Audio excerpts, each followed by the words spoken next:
So as I was saying, that there are receptor which is here on the surface of the cell membrane, and there is also a second messenger which is usually inside the cell, and there is also what you call a ligand.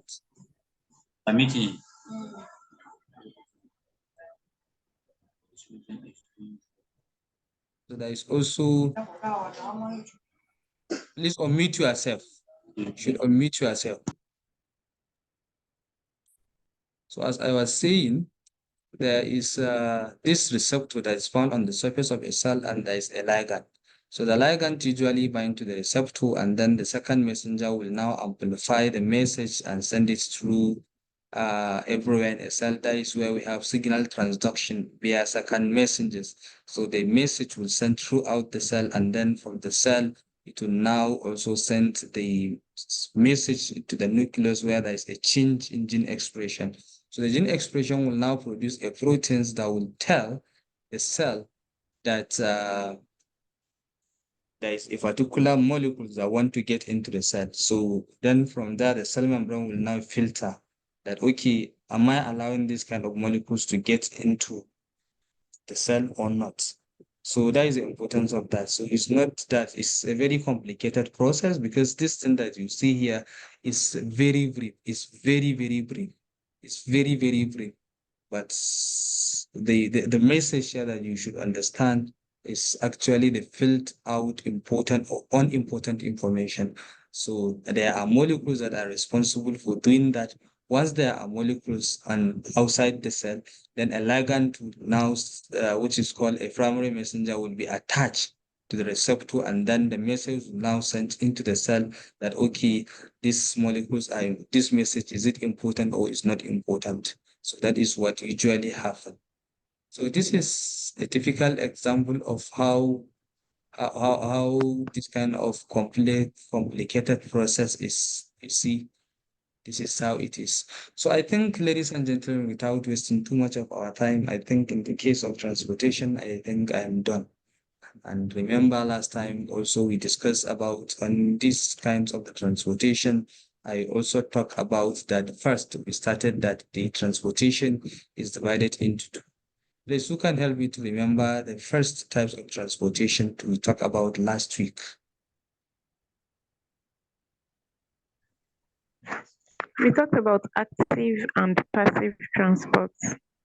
Excellent. We talk about passive and active transport. So remember, we said that under passive transport, it doesn't require energy. I said that. Then under this passive transport is also divided into what? Into two. Yes. What and what?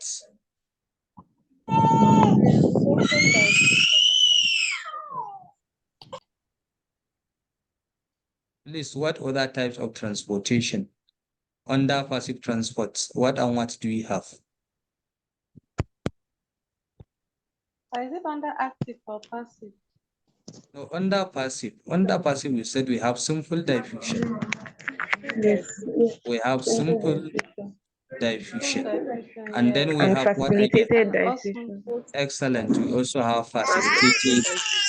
We have facilitated. Yes. We have facilitated diffusion.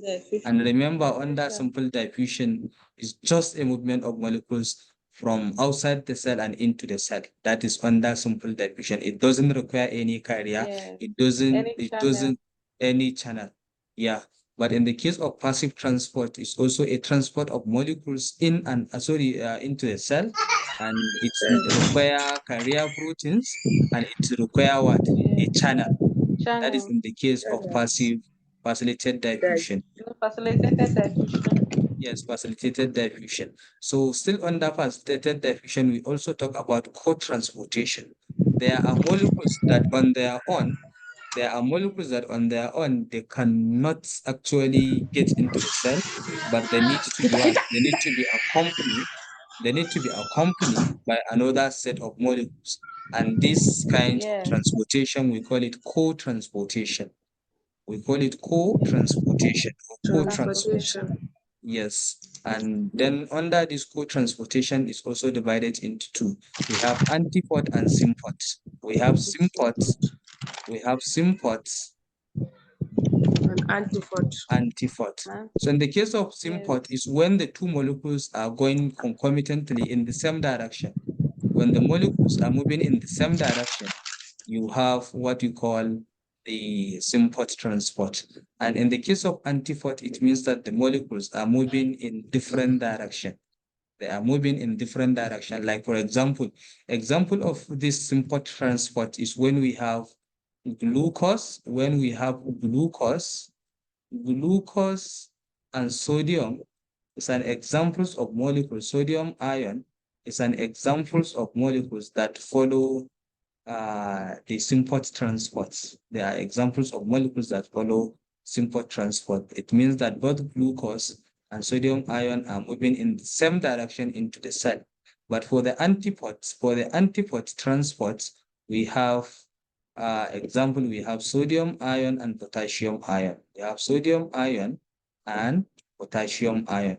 So in the case of the antipod, as the sodium ion is going out of a cell, then the calcium, as the sodium ion is moving out of the cell, then the potassium ion is getting into the cell. So it means that two molecules, one is going out and one is getting in. So they are moving in different direction, but all this is what you call co-transportation. And after this, there is also what you call active transport. So in the case of active transport, it's the types of transportation that require the use of energy. It requires the use of energy for the molecules to be transported. It needs energy. It requires energy. So passive transport does not require the use of energy. Then active transport, it requires the use of energy. But in the case of the exocytosis and endocytosis, that is vesicle transport, it only transports a larger molecule. So those molecules that cannot be transported using passive transport, active transport, because of their huge nature, they are very huge, they are very, very big. So they cannot be transported using passive and active transport. So that is why they require or they need to use the vesicle transportation, which is endocytosis and exocytosis.